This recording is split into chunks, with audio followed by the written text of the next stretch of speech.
بسم اللہ الرحمن الرحیم۔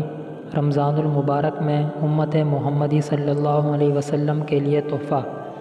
حضرت جابر بن عبداللہ رضی اللہ تعالی عنہ بیان کرتے ہیں کہ رسول اللہ صلی اللہ علیہ وآلہ وسلم نے فرمایا، میری امت کو ماہ رمضان میں 5 تحفے ملے ہیں جو اس سے پہلے کسی نبی کو نہیں ملے۔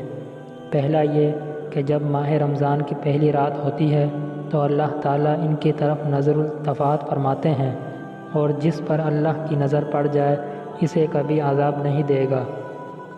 دوسرا یہ کہ شام کے وقت ان کے منہ کی بو اللہ تعالیٰ کو کستوری کی خوشبو سے بھی زیادہ اچھی لگتی ہے۔ تیسرا یہ کہ فرشتے ہر دن اور رات ان کے لیے بخشش کی دعا کرتے رہتے ہیں۔ چوتھا یہ کہ اللہ عز و جل اپنی جنت کو حکم دیتے ہوئے کہتا ہے، میرے بندوں کے لیے تیاری کر لے اور معزن ہو جا، قریب ہے کہ وہ دنیا کی تھکاوٹ سے میرے گھر اور میرے در رحمت میں پہنچ کر آرام حاصل کریں۔ پانچواں یہ کہ جب رمضان کی آخری رات ہوتی ہے تو ان سب کو بخش دیا جاتا ہے۔ ایک صحابی نے عرض کیا، کیا یہ شب قدر کو ہوتا ہے؟